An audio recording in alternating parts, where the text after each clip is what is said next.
ओम नमस्ते जी।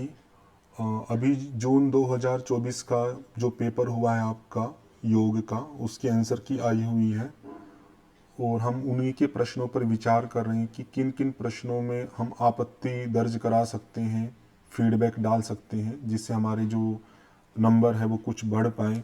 तो उन सब पे विचार किया मैंने और विचार करने के बाद लगभग 13 के आसपास प्रश्न हैं जो विचारार्थ मुझे लगे। उनमें से कुछ प्रश्न तो वास्तव में गलत ही लगते हैं, कुछ पे विचार किया जा सकता है। तो जो जो गलतियां मुझे लगी उनके संदर्भ में वो गलतियां मैं आपके सामने रख रहा हूँ, तो आप लोग भी विचार कीजिएगा।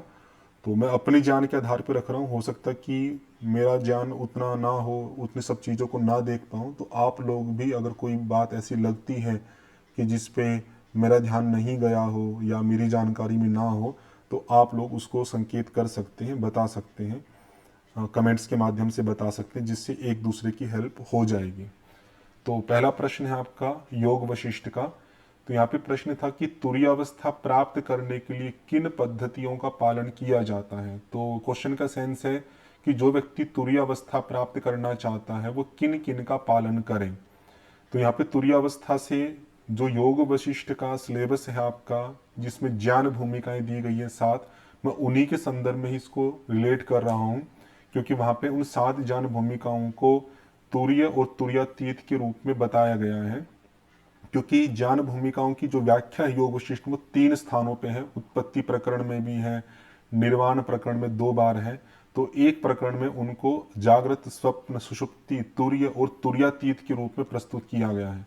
तो जो छठी अवस्था है जिसको तुरीय अवस्था कहा है, या सातवीं भी मान लीजिए तुरीयातीत को, तो उनके संदर्भ में मैं ले रहा हूँ। तो उस अवस्था को प्राप्त करने के लिए किन का पालन किया जाएगा, तो वह व्याख्या से स्पष्ट है कि पहली की जो अवस्थाएं हैं उनका पालन करने से ही आपको बाद की अवस्थाएं प्राप्त होंगी। तो यहाँ दिए हुए ऑप्शन में विचारणा है आपका, उन ज्ञान भूमिकाओं में असंशक्ति है आपका। तो बी और ई को अगर हम देखते हैं तो आपका एक ही ऑप्शन सेट होता है आपका थर्ड वाला, डी बी ई। यद्यपि डी जो है एकत्व की दृढ़ भावना, वो साक्षात वहां पर किसी भी ज्ञान भूमिका में नहीं लिखा है। तो हो सकता है किसी भूमिका का एक भाव रूप में यहाँ पर उन्होंने लिखा हो, क्योंकि बाकी जो शब्द है मनोलय है या प्राण निरोध है वो ज्ञान भूमिका में मेरे देखने में नहीं आया। उन तीनों ही स्थलों की मैं बात कर रहा हूँ। बाकी योगशिष्ट काफी बड़ा ग्रंथ है, हजारों की संख्या में श्लोक है। यदि किसी अन्य स्थान पर इसकी व्याख्या हो स्वतंत्र रूप से, तो फिर भी वो पता नहीं मुझे, यानी कि फिर भी अगर हो भी, तो फिर भी हम उस ज्ञान भूमिकाओं में जो तुरीय शब्द यूज किया गया है उसको कोट करके हम फिर भी आपत्ति डाल सकते हैं कि हमारे सिलेबस के आधार पे ज्ञान भूमिकाओं के संदर्भ में तुरीयावस्था हमने समझा और उस तुरीयावस्था के आधार पर विचारणा, असंशक्ति इत्यादि जो ऑप्शन थे वो होने चाहिए। तो इस तरह से आपत्ति यहाँ पर डाली जा सकती है। अगला प्रश्न ये हठ प्रदीपिका के अनुसार है। तो प्रश्न था कि हठ प्रदीपिका के अनुसार सिंहासन में सम्मिलित अभ्यास है। तो क्वेश्चन का जो सेंस है, यहाँ पे सिंहासन के अभ्यास की बात चल रही है और सिंहासन का जो पूरा अभ्यास है, पूरी जो प्रैक्टिस है आपकी, उस प्रैक्टिस के अंदर कौन कौन सी और क्रियाएं हैं जो इंक्लूड की जाती हैं, और जो उन्होंने एक्सेप्ट की वो मूल बंद, जालंधर बंद और उड्डयन बंद, इन 3 प्रैक्टिसेस को सिंहासन की प्रैक्टिस के रूप में इंक्लूड किया है। तो इसी पे मेरा यहाँ पर आपत्ति है, प्रश्न है मेरा कि ये तीनों जो पार्ट है ये सिंहासन में लिखे तो हैं, लेकिन वो प्रैक्टिस के रूप में नहीं लिखे हैं।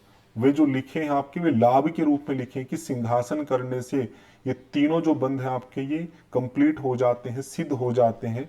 लेकिन सिंहासन की प्रक्रिया में इनका पालन करना चाहिए, ये लगाने चाहिए, ऐसा टेक्स्ट से नहीं समझ में आता। मैं टेक्स्ट आपके सामने रखता हूँ, ये टेक्स्ट आपका सिंहासन का।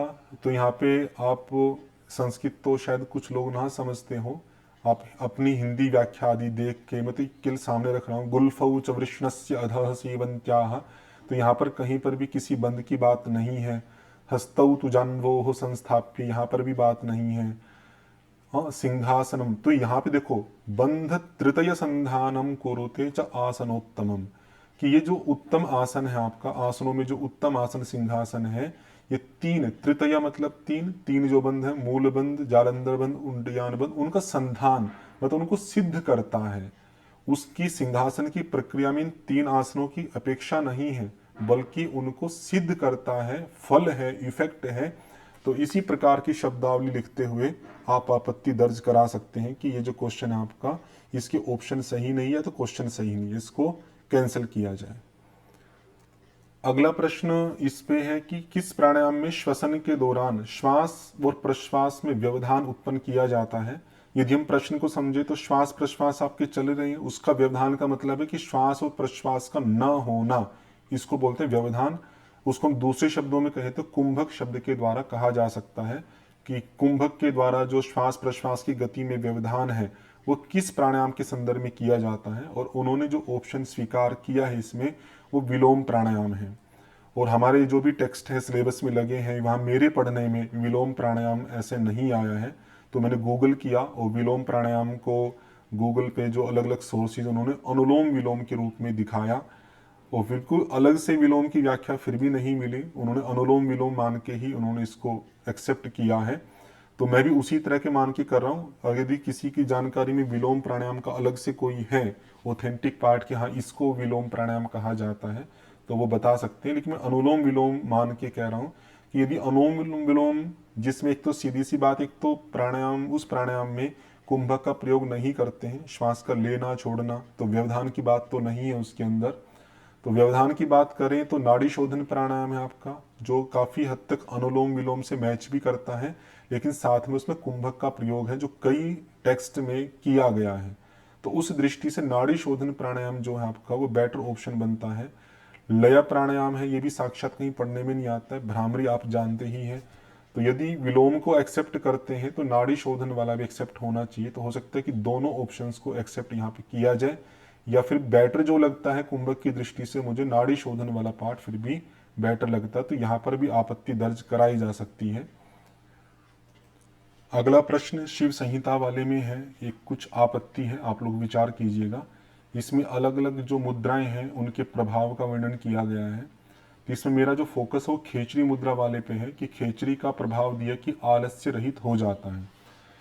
तो ये जो प्रभाव है ये कैवल्य धाम से प्रकाशित जो शिव संहिता है उसके संस्कृत पाठ से तो मैच होता है, क्योंकि वहां पे पाठ है खेचरिया मुद्रया यस्तु सुस्थितः स्यात् अतंद्रितः।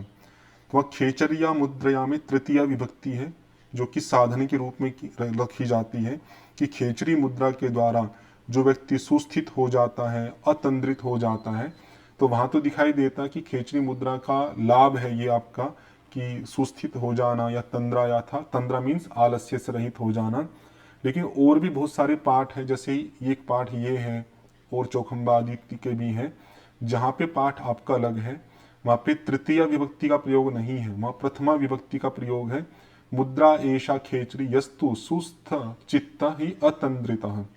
तो उस प्रसंग में जो ये अतंद्रितः शब्द है ये आपका खेचरी का विशेषण बनता है, खेचरी उसका साधन नहीं बनती।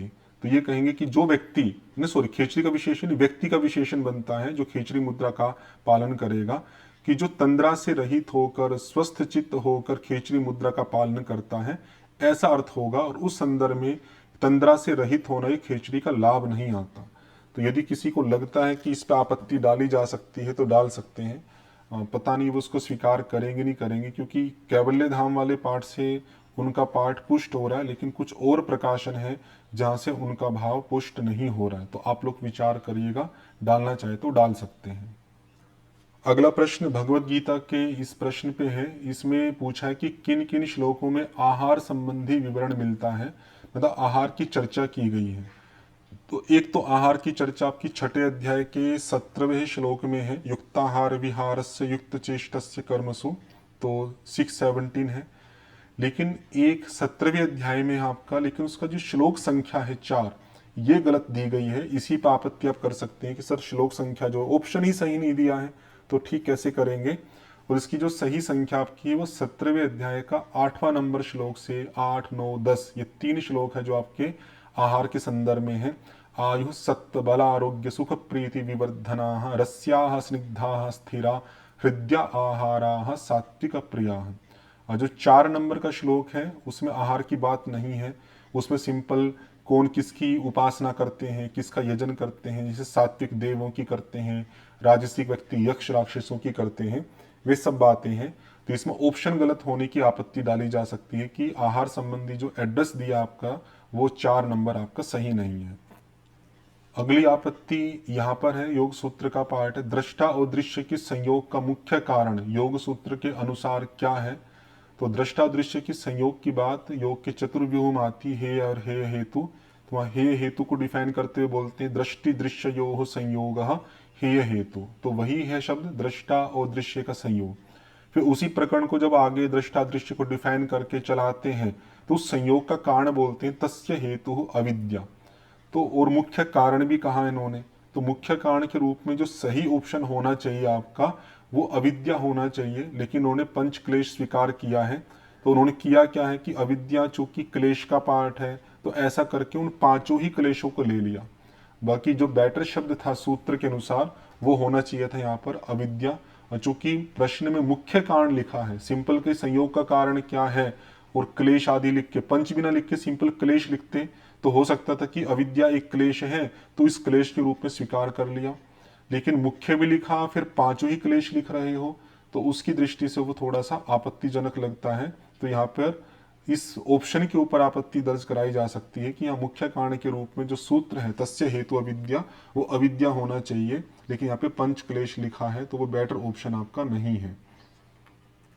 एक क्वेश्चन ये है जिसमें थोड़ी सी गलती इन्होंने लिखने में की है, यदि कोई आपत्ति दर्ज कराना चाहे तो कर सकता है। यहाँ पे इन्होंने शुक्ल ऋग्वेदीय शाखा लिखा है, तो ऋग्वेद के संदर्भ में ये शुक्ल और कृष्ण शब्दों का व्यवहार नहीं किया जाता, तो वो यजुर्वेद के संदर्भ में किया जाता है, जो कि इन्होंने किया है शुक्ल यजुर्वेद कृष्ण यजुर्वेद। तो प्रश्न का जो स्वरूप है वो शुद्ध नहीं है, सही नहीं लिखा है।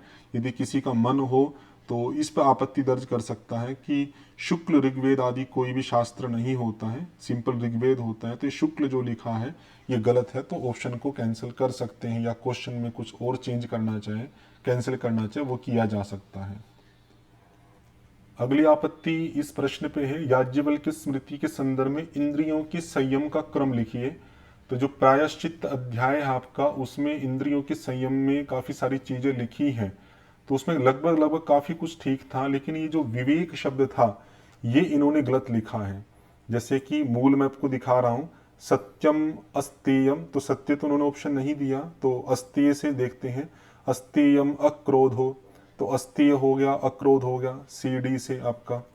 उसके बाद आता है ह्री, ह्री मतलब लज्जा वाला पार्ट हो गया, तो सी डी बी, तो थर्ड ऑप्शन बनता है ई और ए। तो लास्ट में इन्होंने ए धैर्य लिया, धैर्य ठीक आपका, धी धी आपका और धृति, तो धी तो नहीं होता लेकिन धृति एक धैर्य के रूप में है। लेकिन ये जो बीच में विवेक शब्द इन्होंने लिया है तो वो मूल शब्द जो था वैसा ना लेके उसकी व्याख्यात्मक रूप में लिया है। यदि कोई आपत्ति डालना चाहे तो डाल सकता है। तो मूल शब्द था इसमें धी ही, तो धी का अर्थ कोई बुद्धि भी ले सकता है, ज्ञान भी ले सकता है, कई प्रकार के अर्थ निकलते हैं, लेकिन उन्होंने उसको विवेक के रूप में लिया है। और विवेक अर्थ किया जाता है इसका हित और अहित को जानने की जो स्थिति है विवेक वाली, लेकिन मूल शब्द के रूप में वो नहीं है, तो इसलिए कोई आपत्ति डालना चाहे तो इस पर एक आपत्ति डाली जा सकती है। अगला प्रश्न आपका योग कुंडलिनी वाला है। ये तो निश्चित रूप से आपका इसमें ऑप्शन जो दिया है इन्होंने वो गलत है, इन्होंने थर्ड ऑप्शन दिया है। वहाँ पे सहित कुंभक के 4 प्रकार हैं और वो 4 प्रकार में सूर्यभेदी, उज्जाई, शीतली और भस्त्रिका, ये 4 है। वहाँ पे शीतकारी वाला पार्ट नहीं है, तो इसमें जो सही ऑप्शन होना चाहिए वो सेकंड ऑप्शन होना चाहिए, लेकिन आंसर की में थर्ड दिया है, तो ये एक पार्ट आपका जो निश्चित रूप से आपत्ति के रूप में डाला जाएगा और वो उसको एक्सेप्ट भी करेंगे। अगली आपत्ति इस धीरेन्द्र ब्रह्मचारी के संदर्भ में जो प्रश्न है सूक्ष्म व्यायाम का, कि सूक्ष्म व्यायाम के अभ्यास से बुद्धिमांद्य, विस्मृति, विक्षेप, संशय आदि दोष दूर हो जाते हैं, किसका लाभ है। और उन्होंने जो आंसर एक्सेप्ट किया वो बुद्धि तथा धृति शक्ति विकासक। बस इस पर आपत्ति मेरी ये है कि ये आंसर तो सही दिया है उन्होंने, लेकिन इसमें जो लाभ है आपके, जैसे बुद्धिमांद्य, विस्मृति, विक्षेप, संशय आदि, ये लाभ आपका बस एक संशय छोड़ के ये मेधा शक्ति विकासक में भी दिए गए हैं। वो मैं आपको दिखा रहा हूँ, मेधा शक्ति विकासक के अंदर ये देखिए विस्मृति, विक्षेप, बुद्धिमांद्य और आदि, तो आदि से हो सकता संशय भी आ जाए, तो इनके लाभों में कोई भेद नहीं है ऐसा कि इसमें तो ये 3 ही होंगे, संशय वाला नहीं होगा और वहाँ पे 4 होंगे। तीन शब्दों का तो एज इट इज प्रयोग किया ही गया, सेम टू सेम। विस्मृति भी है, विक्षेप भी है, बुद्धिमांद्य भी है। बस उन्होंने लिखने का, क्योंकि पहले लिख ही चुके हैं संशय आदि को, तो वो आदि शब्द से कह के उसको छोड़ दिया। तो मुझे लगता है दोनों के सेम ही लाभ है। तो सेम लाभ होने के कारण से तो ये सब चीजें आपकी ली जा सकती है। मतलब मेधा शक्ति वाला जो है वो भी ठीक होना चाहिए, और बुद्धि तथा धृति शक्ति विकासक वाला जो पार्ट है वो भी ठीक होना चाहिए। ऐसी आपत्ति डाली जा सकती है। अगली आपत्ति योग दर्शन के इस प्रश्न पे है, और ये निश्चित रूप से उनको कैंसिल करना चाहिए। यहाँ पे अणिमादि अष्ट सिद्धियों का क्रम पूछा है इन्होंने, और क्रम जो इन्होंने एक्सेप्ट किया है वो है ही नहीं कहीं पर। शायद वो लघिमा अणिमा वाला किया है, लेकिन लघिमा से कहीं पर भी स्टार्ट नहीं होता। जैसे कि जो महर्षि पतंजलि पर व्याख्या है व्यास भाष्य की, वो मैं आपके सामने रख रहा हूँ। तो उसमें तत्र अणिमा भवत्यणु, तो पहले अणिमा को एक्सेप्ट किया है, फिर लघिमा को, फिर महिमा को, फिर प्राप्ति को। तो उस दृष्टि से भी आपका वो ऑप्शन सही मैच नहीं होता। या जो गीता प्रेस की बुक है उसका पीडीएफ भी देखिए, वहां पर भी अणिमा, लघिमा, महिमा, गरिमा इस प्रकार का क्रम बनना चाहिए था। लेकिन जो भी ऑप्शन दिए गए उसमें कोई भी सही क्रम आपका नहीं बन रहा है। तो इस दृष्टि से ही क्वेश्चन आपका ड्रॉप होना चाहिए, इस पर आपत्ति डाली जा सकती है। अगली आपत्ति गीता के इस प्रश्न पे है, वहां पे त्रिविधम नरकस्येदम द्वारम नाशनमात्मनः काम क्रोधस्तथा लोभस्तस्मात् एतत्त्रयम् त्यजेत्। तो यहाँ पे इस पंक्ति का एड्रेस पूछा था कि श्लोक का एड्रेस क्या है। 16वां अध्याय तो सही है, लेकिन उसकी जो संख्या है 13वें नंबर की वो गलत लिखी है। तो आप अगर देखते हैं तो ये 16वें अध्याय का 21वां श्लोक है, त्रिविधम नरकस्येदम द्वारम, लेकिन वहां पे जो संख्या लिखी है वो 21 ना लिख के 13 लिखी है। तो इस आधार पे ये प्रश्न में ही कुछ आपत्ति दिखाई जा सकती है यदि वो एक्सेप्ट करें। बहुत सारी चीज़ों को वो एक्सेप्ट नहीं करते हैं, यद्यपि गलती तो है उनकी, चाहे उन्होंने एड्रेस गलत डाला है या कोई चीज़ बहुत सूक्ष्म, तो हम भी नहीं जा रहे हैं कि कोई शब्द का, अक्षर का कोई पार्ट इधर उधर कर दिया हो। लेकिन तो काफ़ी बड़ी गलती है कि आप 1613 लिख रहे हो, लेकिन होना चाहिए 1621 होना चाहिए। तो इस पे आपत्ति दर्ज कराई जा सकती है। अगली आपत्ति आपकी इस प्रश्न पे है, रामायण के अनुसार नवधा भक्ति का अंग नहीं है। तो रामायण मतलब रामचरितमानस जो है आपकी, उसके अंदर 9 प्रकार की भक्ति का उल्लेख किया गया है। इससे प्रश्न पहले भी एक बार आया हुआ आपका, तो वहाँ पे क्रम पूछा था, यहाँ पे नाम पूछ रहे हैं। तो इसमें जो ऑप्शन दिए गए वे सही नहीं है। तो यहाँ पे पूछा अंग नहीं है, तो ये है आपके जो दिए गए हैं 9 की 9 भक्ति वाला, मैं श्लोक से ही दिखा रहा हूँ आपको। तो पहली भक्ति है सत्संगति, प्रथम भक्ति संतन कर संग, संतो कर के साथ संग कर। दूसरी रति मम कथा प्रसंग, दूसरी है मेरी कथा कहना, मेरी कथा में प्रेम रखना। तीसरी भक्ति है गुरु पद पंकज सेवा, तो उन्होंने जो ऑप्शन स्वीकार किया वो पाद सेवन किया है, और जबकि यहाँ पर तो तीसरी भक्ति के रूप में पाद सेवन, गुरु चरणों की सेवा करना लिखा है ये आपका, तो वो गलत ऑप्शन है आपका उनका। और सत्संगति वाला भी आ ही गया आपका, सत्संग हो गया, पाद सेवन हो गया, और आगे देखें और भी आएंगे आपके। चौथी भक्ति है आपका, चौथी भक्ति मम गुण गान, कि मेरे जो गुण हैं, मेरे गुण हैं, उन गुणों का गान करना। यदि इसको आप लेंगे तो गायन के रूप में शब्द को लिया जा सकता है। और जो बचेगा आपका संतोष, वो संतोष भी बाद में दिया हुआ है। जैसे 8वीं भक्ति देखिए, जो कुछ भी मिल जाए उसमें संतोष करना। 8वां जथा लाभ संतोषा, जैसा कुछ लाभ हो जाए उसी में संतोष रखना। तो इस दृष्टि से चारों ऑप्शन ही 9 भक्तियों के अंतर्गत आते हैं। थोड़ा बहुत माने तो गायन शब्द का साक्षात प्रयोग नहीं तो उसको हटा दो, लेकिन फिर भी गुणगान करने में गायन वाला पार्ट भी लिया जा सकता है। तो ऑप्शन ही ड्रॉप होना चाहिए, क्वेश्चन ड्रॉप होगा निश्चित रूप से, इस पर आप आपत्ति डाल सकते हैं। एक आपत्ति मुझे इस पे लग रही है, आप लोग विचार कीजिएगा कि ये जो कॉम्प्रिहेंशन था आपका, उसमें एक प्रश्न था जीवात्मा का अलग अलग शरीर धारण करने का कारण है। तो ये जीवात्मा अपने किए हुए कर्मों के फल के अनुसार भिन्न स्थानों में भिन्न भिन्न शारीरिक रूपों को बार बार धारण करता है। मतलब शारीरिक रूप को धारण करता है, मतलब जन्म लेता है, शरीर धारण करने का पार्ट हो गया। और अलग अलग है तो भिन्न भिन्न शब्द भी मैच हो रहा आपका। और इसमें जो मेन कारण माना वो कर्म है, कर्म के अनुसार। तो फर्स्ट ऑप्शन इसमें होना चाहिए। लेकिन उन्होंने जो लिए हैं आपके भी दृष्टि स्पर्श आदि सब मिला के उपरोक्त सभी कहा है। तो ये जो शब्द है आपकी इस पंक्ति में आते हैं, स्पर्श दृष्टि मोह इत्यादि, लेकिन ये जो पार्ट है वो उतना मैच नहीं होता है, क्योंकि ये जो स्पर्श दृष्टि आदि शब्दों का प्रयोग है वो पुष्टिकरण में है। जैसे कि उपमा दी गई है उदाहरण के रूप में कि अन्न और जल के सेवन से जिस प्रकार शरीर पुष्ट होता है, शरीर बढ़ता है, हाँ, शरीर में पौष्टिकता आती है, मजबूती आती है, वृद्धि होती है, उसी प्रकार तो सादृश्य के आधार पर वही चीजें लेंगे। संकल्प, स्पर्श, दृष्टि ये आत्मा के गुण कहे जाते हैं। ये और मोह से जीवात्मा का जन्म और विस्तार होता है। तो यद्यपि शब्द जन्म तो लिखा है, लेकिन फिर भी वो उतना उतना मैच नहीं करता जितना कि कर्म वाला मैच करता, जो कि साक्षात कॉम्प्रिहेंशन में मेंशन किया गया है, आपको दिया हुआ है। और हो सकता है कि वे अगर वे कर्म ऑप्शन देते, हम इसको विचार करके तीनों कर देते, कभी नहीं कर्म दिया हुआ है, कर्म ही ठीक होना चाहिए, साक्षात वो लिखा हुआ, और इसको गलत कर देते हैं। तो अभी भी मेरा झुकाव जो है, ये जो कर्म वाला पार्ट है यही सही लगता है। और वहां पे जो इन शब्दों का प्रयोग लिखा भी है तो वो पुष्टि के रूप में लेना चाहिए, न कि साक्षात शरीर धारण करने के रूप में। तो इस पे भी आपत्ति डाली जा सकती है। तो ये कुछ प्रश्न थे जो मुझे लगे आपत्ति के रूप में। इसमें कुछ तो निश्चित रूप से गलत है, वे तो ठीक मतलब करनी चाहिए। जैसे योग कुंडलिनी वाला था आपका, ये पाद सेवन वाला है, आदि आदि अणिमादि वाला है, ये तीन तो उनको ड्रॉप करने ही चाहिए। बाकी जो थोड़ी थोड़ी भी गलती मुझे लगी तो वो भी मैंने आपको बताई। तो यदि आप डालना चाहे डाल सकते हैं, पता नहीं वे स्वीकार करेंगे नहीं करेंगे, लेकिन फिर भी अगर आप डालेंगे अच्छे से प्रमाण के साथ में, और जब आप उसको उस पूरा पीडीएफ को वहाँ पे जब अपलोड करोगे साइट के ऊपर, तो हर क्वेश्चन के साथ में लिख के रीजनिंग भी देना कि वो क्यों आप उस पर आपत्ति डाल रहे हो, क्या गलती आपको लग रही है। सिंपल वो ऑथेंटिक जो चीज़ें उनको दे के छोड़ मत देना, तो वो नहीं समझेंगे कि आपने क्या आपत्ति डाली। आप उसको प्रमाण भी दो और साथ साथ में उसकी 2 4 5 पंक्तियों में व्याख्या भी दो कि आपका भाव क्या है। तो उससे शायद हो सकता है कि वो पार्ट थोड़ा अपीलिंग लगे, वो विचार करने के लिए हो। तो योग वाला मैंने डाल दिया। फर्स्ट पेपर के संदर्भ में यदि कुछ होगा तो मैं डालने का प्रयास करूंगा। तो आप इस पे विचार करके जो भी आपके विचार हो, कुछ भी आपको अगर कमी लगती है तो कमेंट्स के माध्यम से आप हमें बता सकते हैं। ओम शम।